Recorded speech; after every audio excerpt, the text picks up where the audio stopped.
Good afternoon, everyone. My name is Heidi Eskenaz, and I am the chair of ADL's New York, New Jersey Regional Board. It is my honor today to moderate today's very special virtual panel reflecting on the events of September 11th, 2001, and how can we all come together in the fight against hate. It is hard to believe that it has been 20 years since this attack, the details of which are etched in the minds of all of us who lived through this unspeakable tragedy. A recent withdrawal from Afghanistan over the past few weeks has weighed heavily on us and has only added to the emotions we are all going through. As an organization committed to fighting hate in all its forms, I would like to use this time today to not only reflect on what happened on 9/11 and the hate that fueled that attack, but also as a way to grasp what has happened since then and how have we all constructively responded to it. To help us reflect and move forward, the ADL staff and I have put together a very distinguished panel to discuss this topic. I am very pleased to welcome Sheikh Musa Drammen, a Muslim leader and activist based in the Bronx, Kenneth Jacobson, ADL's Deputy National Director, Inspector Mark Molinari, Commanding Officer Detective for the Borough of Staten Island, who spent many years as the head of the Hate Crimes Task Force, and Rabbi Yehuda Sarna, the Executive Director of the Bronfman Center for Jewish Student Life at NYU. If you have any questions for our panelists, please feel free to put them in the chat. We may take some as we go along or have some time closer to the end. Thank you again, panelists, for joining me today. To start, I would like to take us back to September 11th, 2001. To do that, can you each very briefly describe your experience on that day? I'm gonna go by sort of the Hollywood squares, and Rabbi Sarna, you're up first. Well, thank you very much, and thank you for the opportunity to speak with you all today. I just admire so much the work of the ADL, and on campus, I see firsthand the good work that you do. September the 11th, I was a rabbinical student at Yeshiva University. I remember when the news first came across, walked out to the porch of the 5th floor of the library, we could see from Washington Heights all the way down to the smoke that was coming out of the downtown area. And but I would say the most poignant memory that I had was while I was in rabbinical school, I was also interning at the Hebrew Institute of Riverdale. And my job and my internship was to lead the early morning service. And on September the 12th, as it was wrapping up, it was clearly, a very somber Shacharit morning service. Rabbi Avi Weiss, the senior rabbi of the Hebrew Institute of Riverdale, came in, covered really like head to toe in ash, and he put on he wrapped his tefillin, and then afterwards he said a few words just about what he had seen the night before, and then afterwards he said to me, he said, "Yehuda, I'm going to go back downtown. Would you like to come with me?" And I was looking for some way to help and to be part of things. So I said yes, and then I said to him, I don't know if I'm going to be able to get by, because I knew that it was very difficult, that there were police barricades and the army had deployed, and I said, you're already an established rabbi. I'm just a rabbinical student. I don't think they're going to let me by. And he said, you know what? I think you're right. Come with me. And I walked upstairs with him to his office. He took out a piece of stationery, and he wrote, Yehuda Sarna is a rabbi at our synagogue. Signed it, folded up, and gave it to me. And so that was my ordination.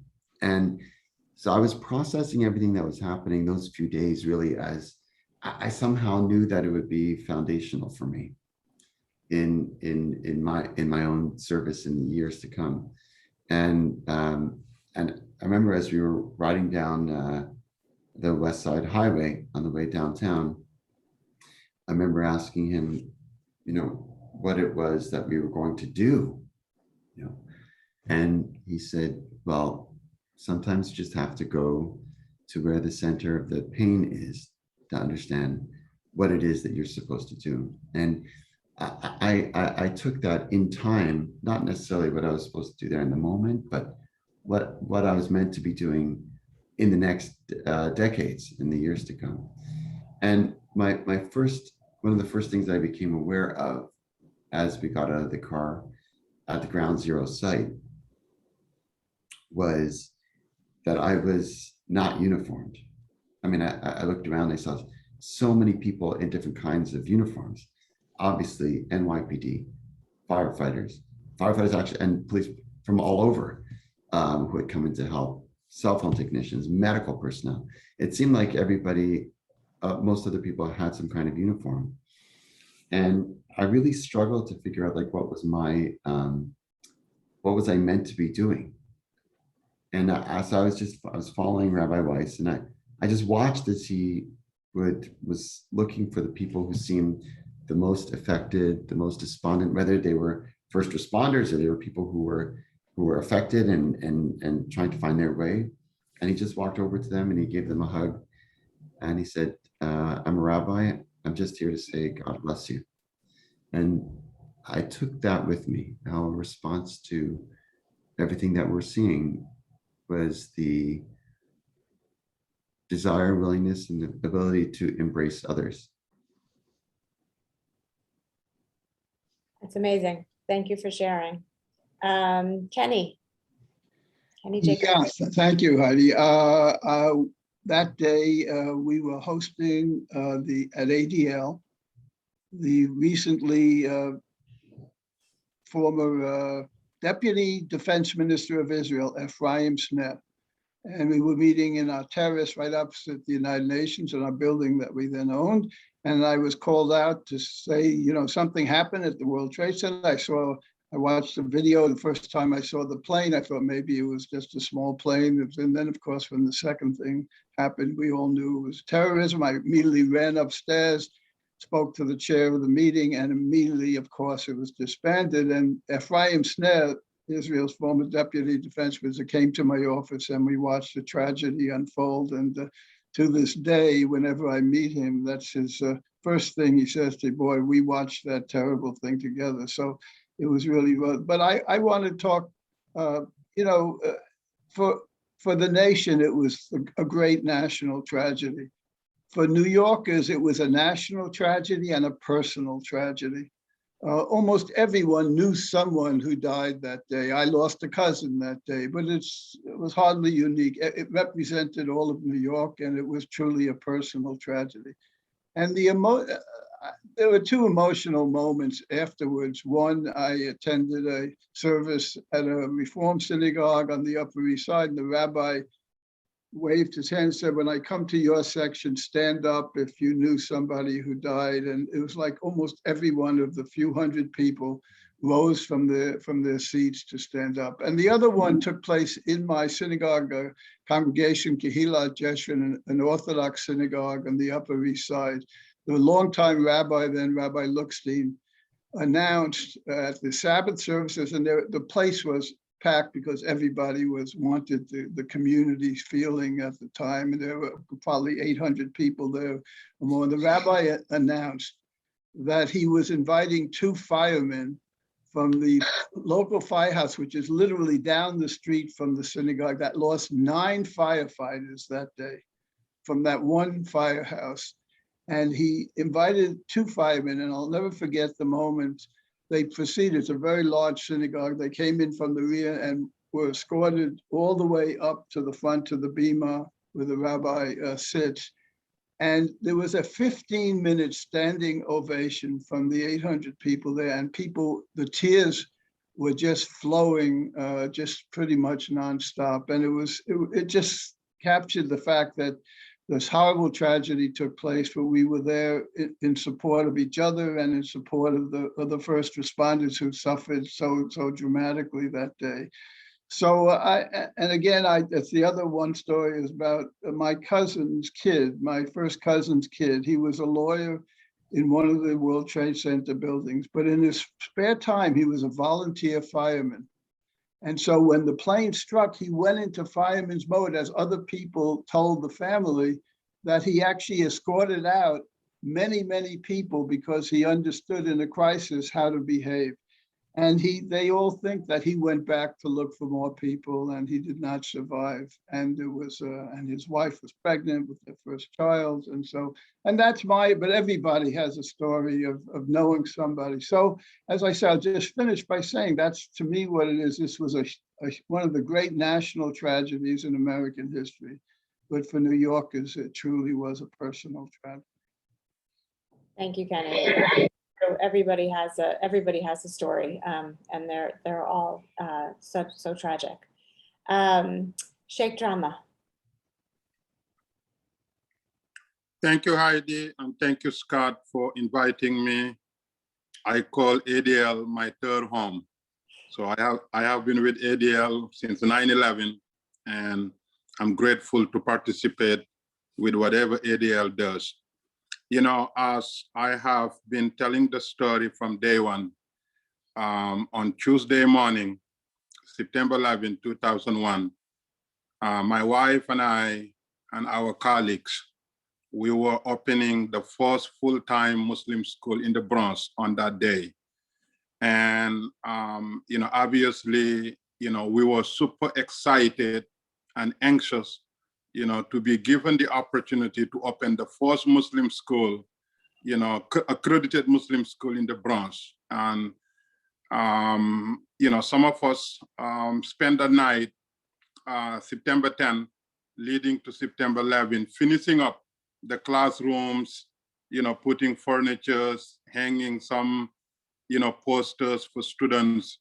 And then, you know, in the middle of the night, the ladies left, you know, to go and prepare for next day. And all the guys who were volunteering slept, you know, on the floor, you know, in preparation for our opening the following day.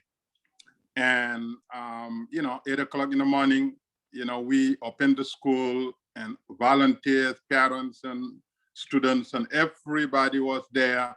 And we were very, very happy. We had our pep talk, and then, you know, talk about this new journey and what it means to have the school for the Muslims, you know, in the Bronx. And then, you know, a couple of minutes later, closer to 9 o'clock, our, you know, assistant principal received calls from parents and friends asking her to immediately close the school and come home. And we didn't know what was happening because we were, you know, in closed door in the Bronx. And then she ignored, you know, the instructions. Then the calls kept coming. And finally she came to me and said, I think something huge is happening in New York. I think there is some, you know, terrorism activities taking place. Can you go and check it? So I went to the office, you know, put on the TV, and as soon as I put on the TV, I saw what was happening. I immediately shut the door, closed, and called emergency meeting, you know, for all the volunteers, for all the parents, all the teachers, everybody, you know, came and gathered, you know, in the masjid. And we told them what was happening. And we also allowed them to see a little bit on TV what was happening. And everybody saw it. So I put the TV off and I said, I have absolutely no doubt that in the next couple of hours, these attacks will be associated with our religion. I have no doubt about it. Even though we don't know anything, but I have no doubt that we will be part of this. This will be, you know, connected to our religion, to who we are. Therefore, today is our opening day, opening a Muslim school in New York during the time where New York is being attacked by enemies. I need to hear from each one of you, including these young students, what must we do now? And I gave everyone a chance, including the volunteers. what must we do? And almost unanimously, they said it is too dangerous to remain open. We must close because New York City is closed. And there's an order that everybody must go home or stay where they are. So after the last person's speech, I thank them a great deal.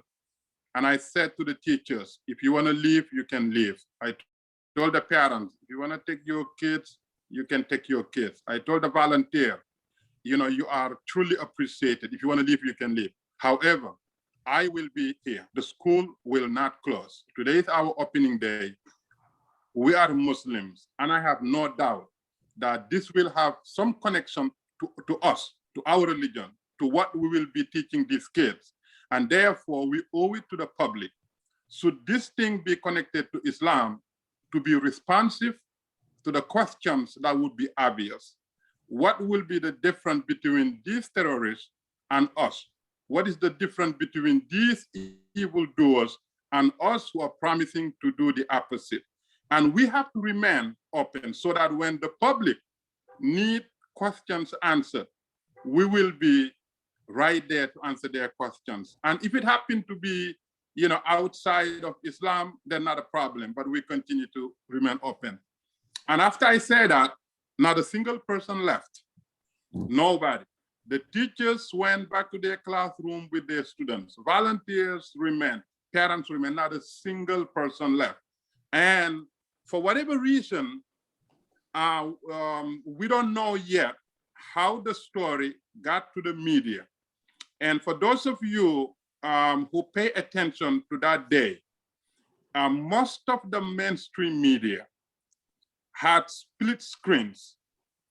The extremists that were committing the crime and their affiliations, Al-Qaeda, whatever, and also us. We remain open 24 hours, 7 days a week for almost a month. And the media parked in front of our building for over a month. And almost everywhere you see the extremists, the Ben Ladens, the Al-Qaeda, them, you also see me talking. And that was, in my opinion, the noblest contribution that we could make for the worst day in New York, the worst betrayal of humanity, and the most painful experience ever experienced by New Yorkers from foreign enemies. And I'm glad that we were able to do that in the worst day that we could have closed, just like anybody else. We saw it as an opportunity to challenge the Muslim world, to challenge the Muslim scholars, to challenge the Islamic religion, and to say, if this is okay, we need justification. And I think if all of you look back, or if you have the tapes, you have seen me being perhaps the most radicalized person because of what happened, challenging the entire Muslim world to a point where it was almost dangerous. I mean, we have police escorts, because they thought that I was going to be, assassinated, whatever, because I was absolutely livid. And last but not least, what changed my life on that day, we heard about bombing, we heard about murdering, we heard about stabbing, we heard about shooting people, we heard about all kinds of murders. But in my life, when I saw human being flying from over 100 floors, knowing that there was absolutely no possible way to survive. But at the same time, that person who jumped said the less painful death is to fly out of this inferno. When I saw that, my life from that moment has changed and never ever be the same again. And from that day, I made a commitment that if I'm gonna be Muslim, then I need to know what Islam is about.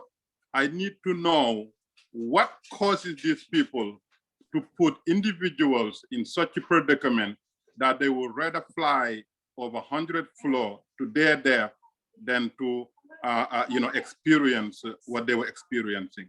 So I would say from that day until now, you're looking at a completely different person. So that has been part of the story, with, on what happened on 9/11 with me and my family. Thank you.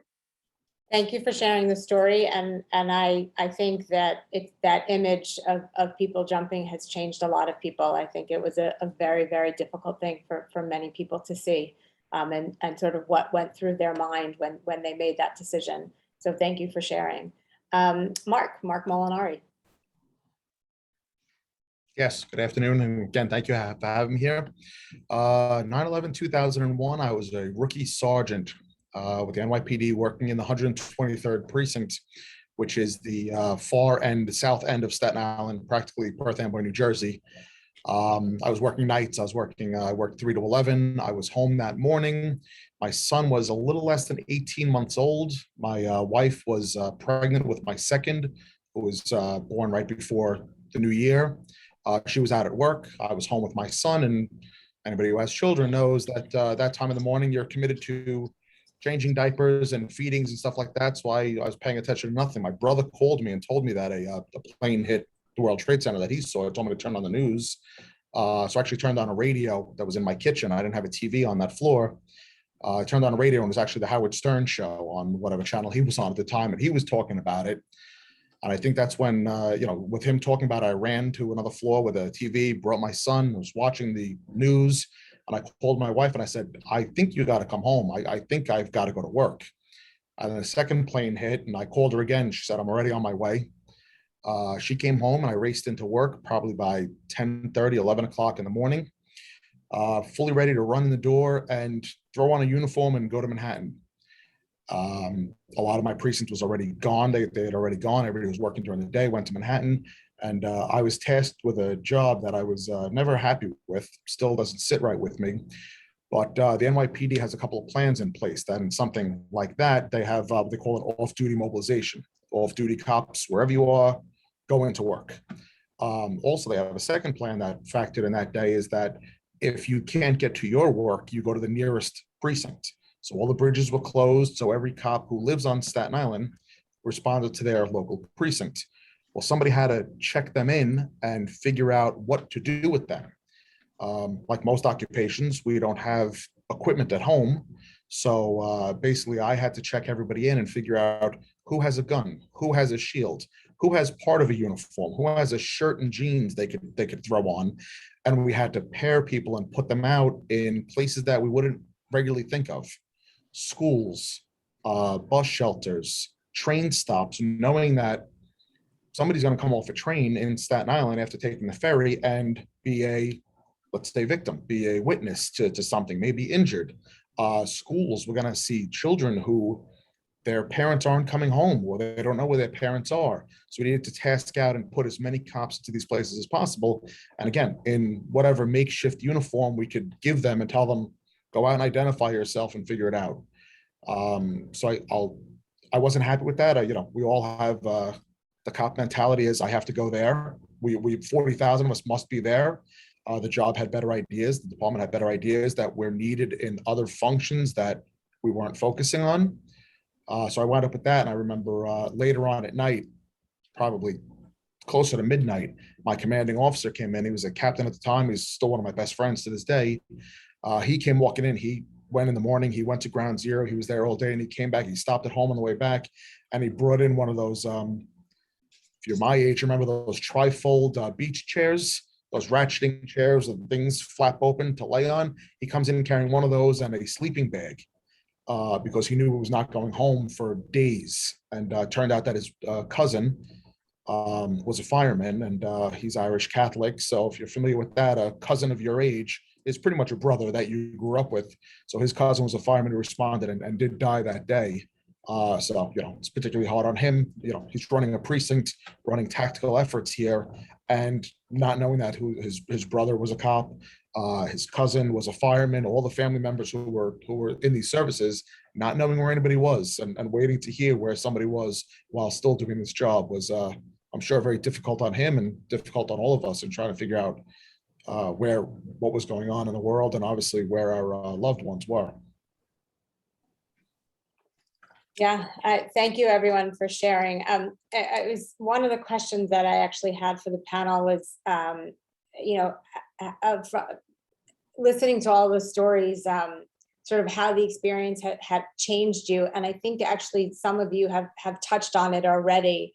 You know, I think Rabbi Sarna, you talked about it's just sort of what Rabbi Weiss said, and that when you went down there, that it was just sort of the desire and ability to help others has sort of really transformed you. And Sheikh Drammen, just your story about sort of opening up a school and all of that hope at that time, and then sort of the challenges that you faced with what happened during 9/11, but how it's changed your life, and how you've committed to sort of fixing that and making sure that people don't have to make that decision again. And Kenny, just the story that you talked about with hope, in terms of sort of what the rabbi had done by sort of bringing in the firemen and people standing up to talk about it. And Mark, just the commitment that the NYPD had, and sort of what your commitment of, I have to get up and go, not to watch TV, but to sort of get up and go. And so while I'm not asking you the questions, I'm just trying to summarize just the incredible stories and moments that I heard from each of you for the panelists, for the people to hear. I do want to talk a little bit about hate, and ADL, as you know, ADL fights against hate. The hate that manifested itself on 9/11 and all forms of hate that lead people to fear our differences rather than embrace them. So we've experienced hate in New York City in different ways since 9/11. Can each of you share your unique perspective on the arc of hate given your respective work? Anyone can answer. I'm happy to jump in just with a quick remark. I came to work at New York University the year after September the 11th, and within a few years had become active in helping combat the rising Islamophobia, which was going on in New York City, across the country, and understanding more deeply the condition of Muslim college students coming of age in the shadow of 9/11. I started co-teaching a course with the Muslim chaplain at NYU, and we had students from many different backgrounds, and we always so that people get to know each other in the beginning. We have people share a story about themselves, and so many of the Muslim students who were in elementary school or even middle school during 9/11 would talk about what it was like being bullied, being called Osama bin Laden as a nickname, and I really felt like part of what I took from my experience 9/11 was the responsibility to stand up to hate, no matter who it's directed towards and no matter who it's coming from, and that ultimately the most effective way of combating hate is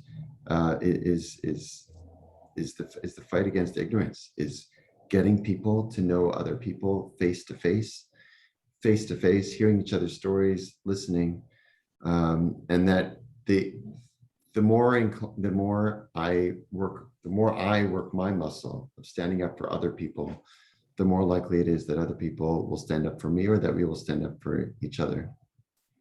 Yeah, I might add a few comments. I'm a longtime ADL professional. I've been here at ADL for decades. And obviously, fighting hate is the job of ADL. So when 9/11 happened, it wasn't that we weren't already dealing with hate of all kinds. But I think there were three themes that came out of it. One was a theme that we articulated, which was that 9/11 became the day that hate became everyone's problem. And what we were saying is, look, it's our job at ADL on a daily basis to deal with manifestations of hate. But you, as the average citizen, now have to understand, and you viscerally should understand, that when we deal with hate, it's something very personal and something that can have a huge impact on your life. And therefore, you need to get involved. And that remains, of course, true to this very day as we experience all kinds of other forms of hatred, including outbursts of anti-Semitism. Secondly, at the time, we took out an ad in the New York Times reflecting a little bit of what Rabbi Sarna just talked about, because there were attacks on Muslims around the country. And we took out a full-page ad in the New York Times saying, don't fight hate with hate, meaning you have to deal with the extremists of terrorism and really deal with that terrible tragedy, but don't categorize all Muslims and don't stereotype all Muslims, don't mistreat all Muslims. And the third one, which also is still so relevant today as we're living at a time of proliferation, is hate, is that there's no ideological monopoly on hate and anti-Semitism. It can come from the right, it can come from the left, and it can come from majority communities, it can come from minority communities. And our task is to identify it as it comes. And also, I always say that the true test, particularly I think of anti-Semitism, but could apply, the true test of whether someone is serious about dealing with problems of hate is, it's easy for people on the left to only talk about right-wing anti-Semitism, or people on the right to only talk about left-wing anti-Semitism. But the real challenge is, are you ready to stand up when it comes within your own community, within your own ideology, within your own party? Then we know that people are serious in dealing with the issue. So this theme, which I think we felt back then, and it's again extremely relevant in the current time, is that we have to deal with hate as we see it and not allow it to be seen through political or ideological prisms. Thank you. Mark, given your work with hate crimes, any thoughts on this? Yeah, I'm trying to formulate probably an hour-long conversation I could have with you into a couple of minutes to narrow this down. As you mentioned, I spent the previous 4 years working with the Hate Crime Task Force, the commanding officer there. I just transferred out of there to Staten Island in January. So we saw a lot of crazy times in my 4 years there, because I got there in March of 17. So we're at post-election season. We were still seeing a post-election increase. Luckily, we saw a decrease from the time I got there and moving forward. Then we moved into the COVID virus insanity that swept over the world, and how people were reacting to that. We've also moved into last year into the Israeli-Palestine conflict. Again, that's been going on for a very long time, but the part that spiked last year. So it always just seemed like there was some reason for some group to hate another group and act out on it, which is obviously what we were there for. I really enjoyed my time at Hate Crime Task Force and working with a lot of the great organizations that tried to do something about it. And dating back to 9/11, looking at the stats when I was in Hate Crime Task Force, back to the 2001 numbers, we did see an increase in hate crimes, but oddly enough, we saw an increase in hate crimes against all different populations. So it just gave that small fringe group that was committing hate crimes, and I've said that number small before, in the great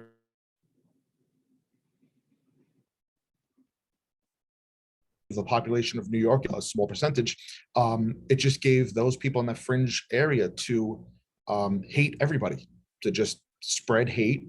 So it was a very weird dichotomous time that people say, and even I say, probably the nicest time in this country was 9/12, that people got along.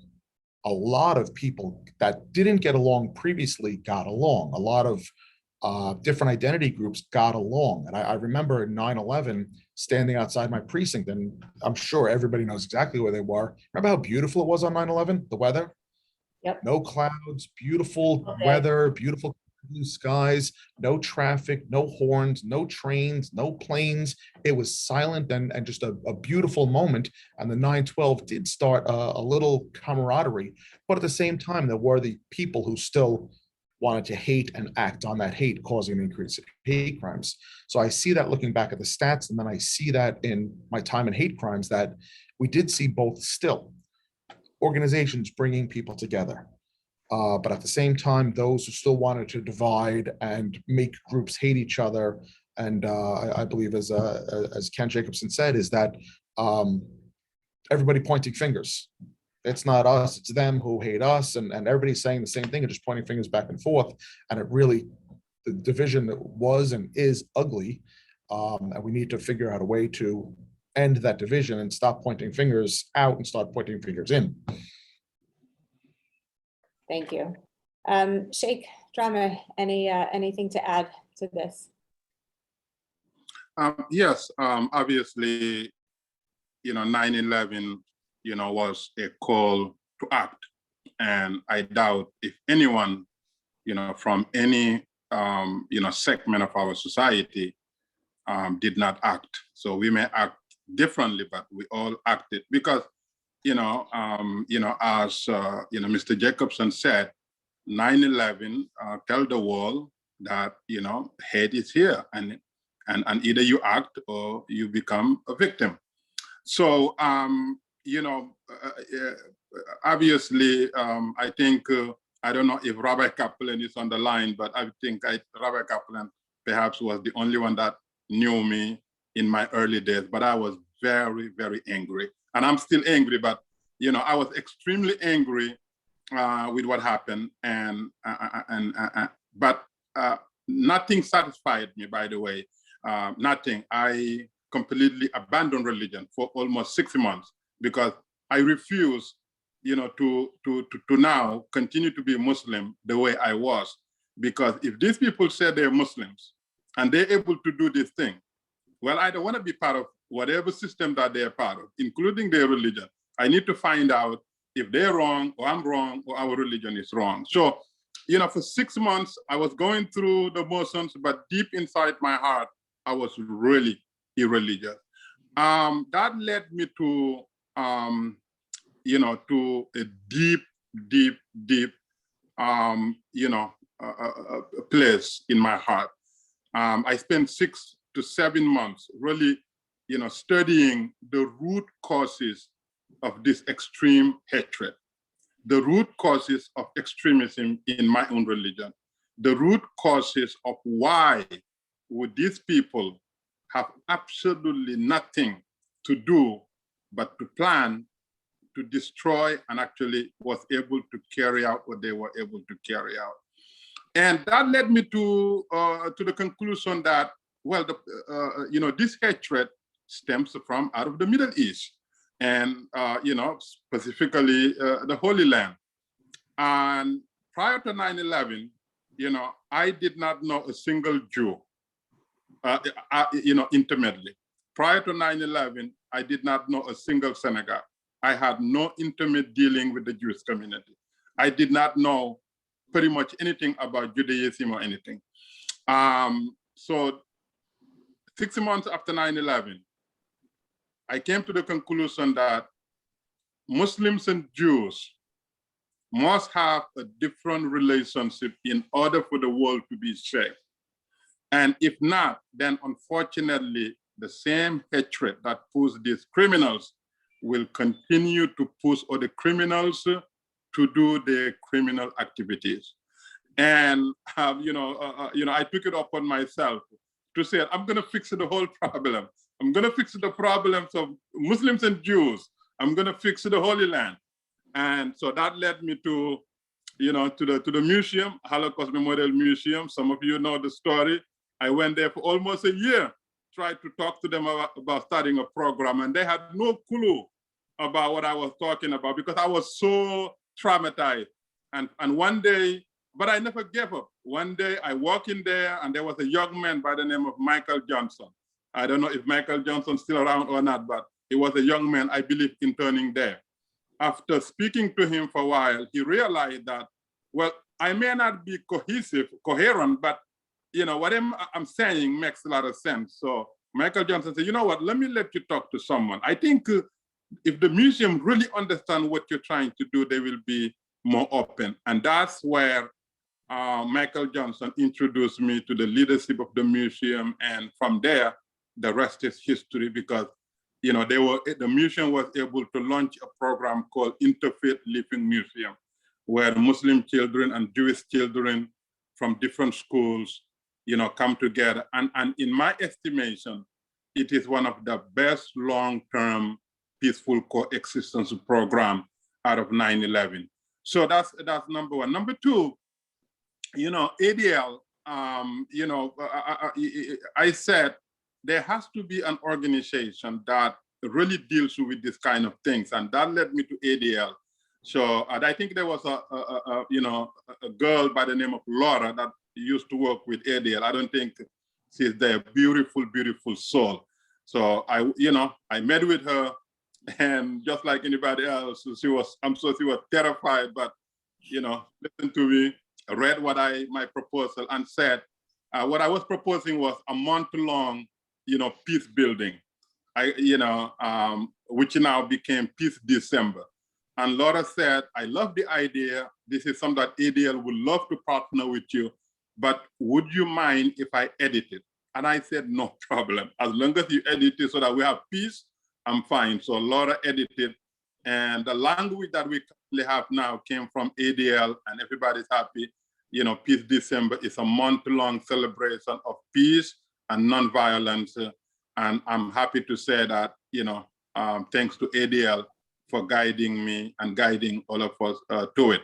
And last but not least, since our school opened on that day, and our objective was to provide academic education in an Islamic environment here in New York City, we said, well, now we have an added pillar, and that pillar is peace building.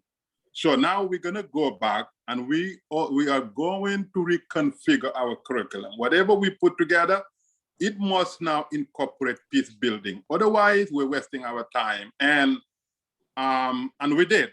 And to a point where I would say, our school was completely revamped, and that led us to develop now another concept we call STEMmed Up, which we are hoping to launch, a public charter school that uses, STEMmed Up. STEMmed Up stands for science, technology, engineering, math, diversity, unity, and peace.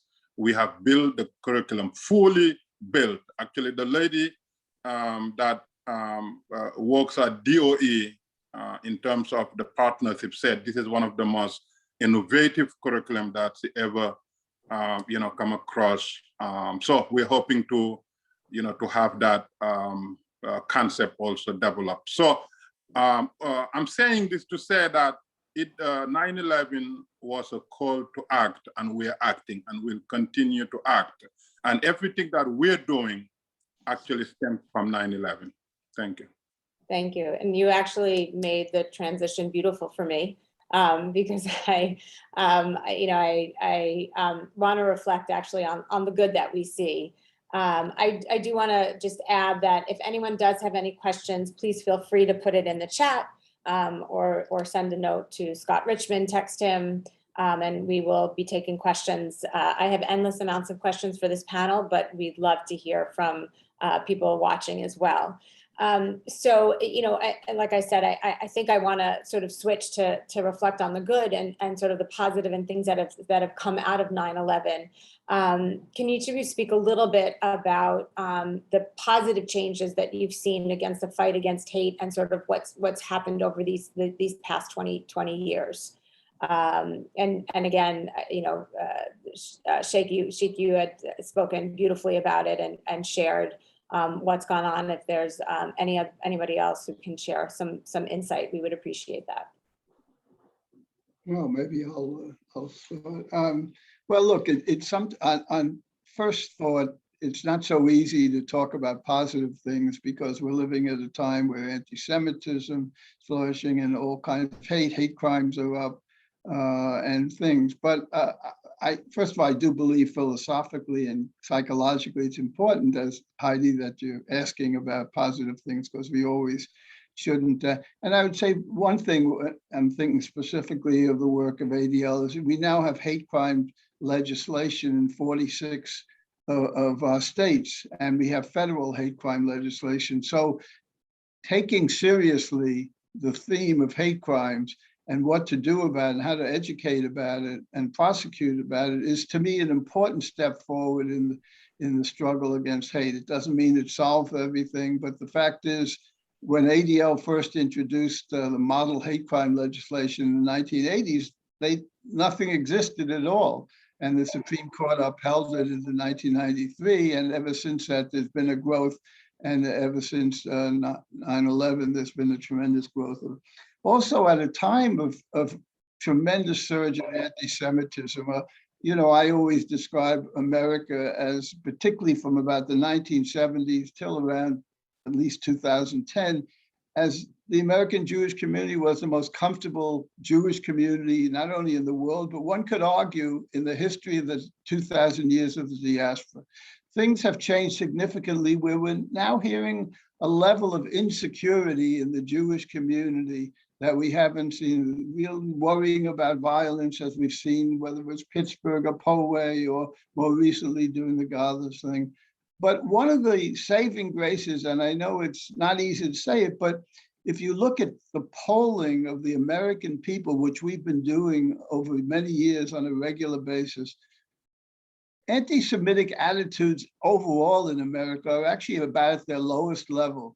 When ADL started doing this in 1964, 29% of Americans harbored anti-Semitic attitudes.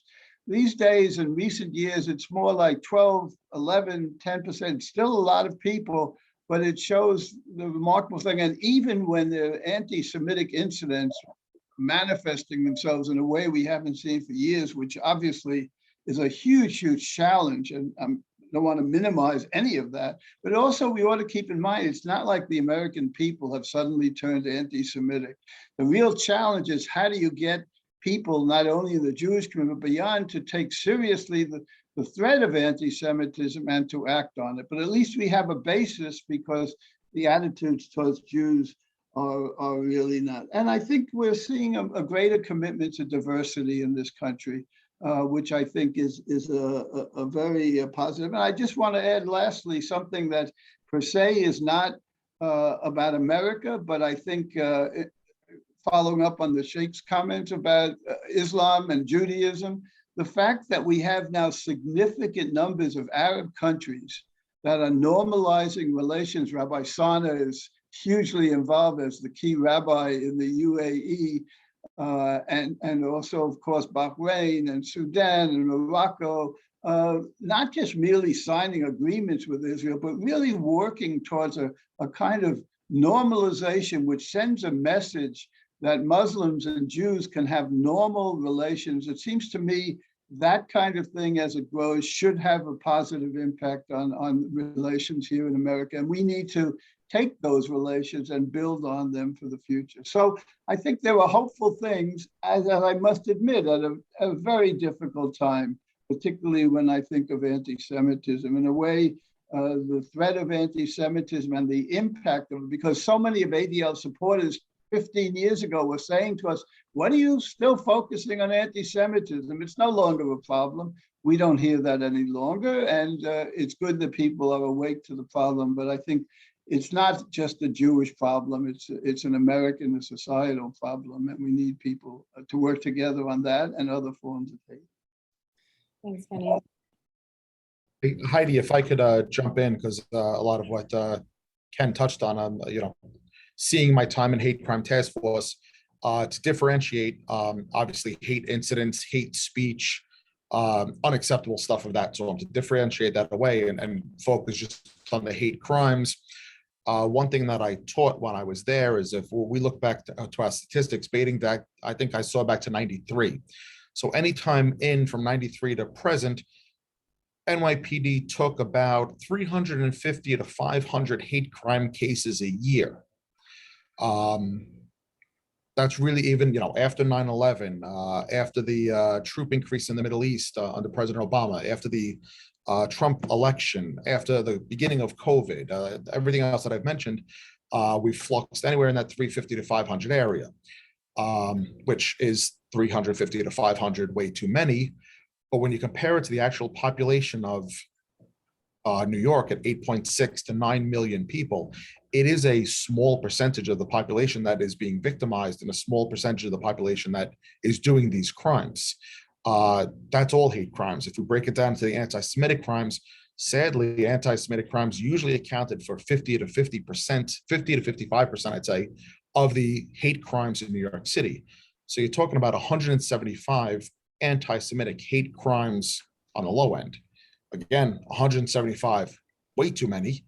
But comparing it to, again, that 8.6 million number, a large majority of New York City lives peacefully, doesn't victimize people. A large percentage of the Jewish population in New York City lives without being victimized. And again, that's by crime. Then there's sentiment and speech, which I know raises those numbers greatly. Thank you. Rabbi Sarna? Sure. I mean, from my standpoint, one of the positive things that's occurred is that there has been since 9/11 a surge in initiatives, grassroots initiatives, really to build relationships between Muslims and Jews in ways which I actually don't think it would have happened without 9/11. And I see this from so many different groups, but particularly young people who they're aware of whether they were alive when 9/11 happened or they were not yet, but now they understand. They do not want that. They don't have a tolerance for that. They won't sit for that. And what I've seen, it's interesting in my work with Jewish students, I see a good number of Jewish students learning Arabic, wanting to study in Arab countries, majoring as religion majors, but wanting to write and understand Islam better. And going, really wanting to go beyond their whatever stereotype they've inherited from media or what have you. They really want to have a different perspective, and they want to bring that perspective to others. So, and whether it's organizations like the Sisterhood of Salam Shalom, or on college campuses throughout the United States, there are now Muslim Jewish student organizations that do service together, disaster response, and I have to say it's very, very inspiring. And sadly, to what Ken said, there continues to be a need for those organizations to be formed. There continue to be stereotypes of Jews, of Muslims, of others, of people of all kind. And but I do have to say I continue to be inspired by the optimism and the passion of young people who want to make a difference in this way.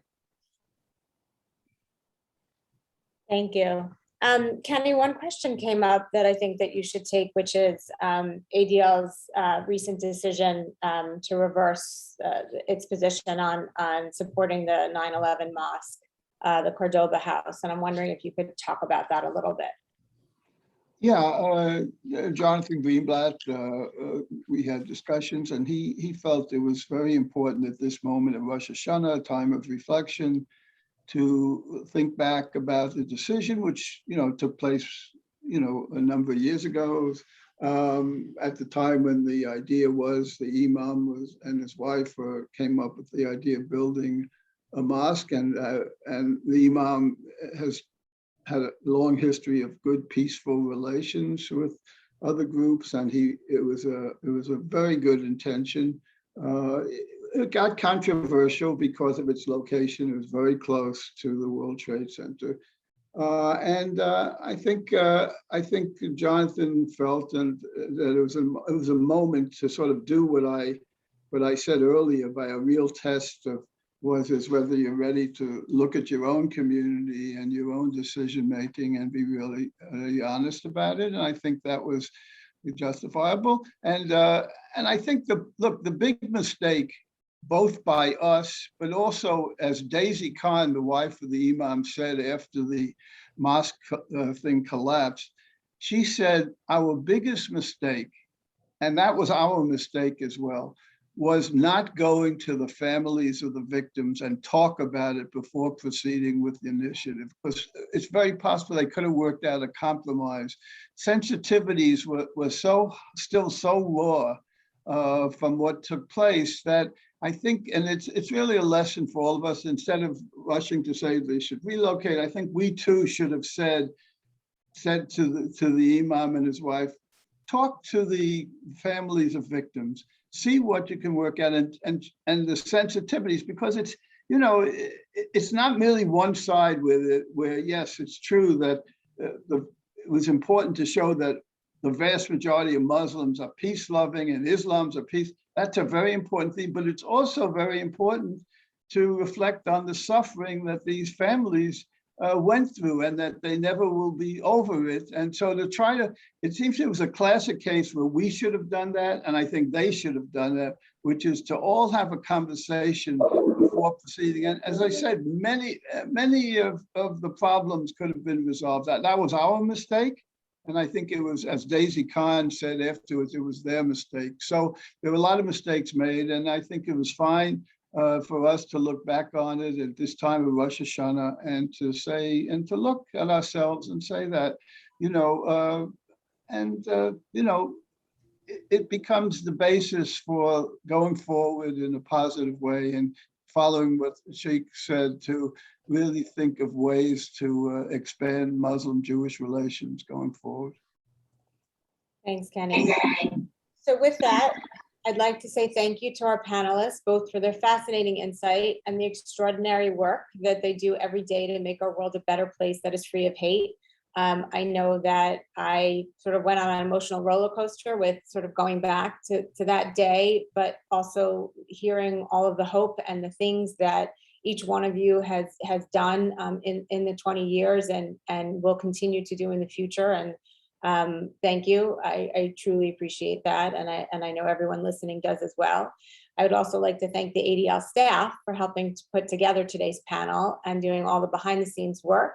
And that includes ADL New York, New Jersey Director Scott Richmond, Deputy Director Alex Rosenberg, Associate Director Alana Berman, and Regional Operations Coordinator Lindsay Sokol. Today's session was recorded, and each of you will receive a link if you wish to circulate it. And a reminder to like ADL on Facebook and follow ADL on Twitter to stay in touch with the latest information and messaging coming from ADL, as well as to amplify those posts by liking, commenting, or sharing. Please also subscribe to the new ADL podcast called From the Frontlines, hosted by our very own ADL New York, New Jersey Regional Director, Scott Richmond. Just search for From the Frontlines on Apple Podcasts, Spotify, and SoundCloud. For those of you who celebrate, wishing you a meaningful Yom Kippur and an easy fast. Thank you all so much for tuning in today. That ends today's webinar.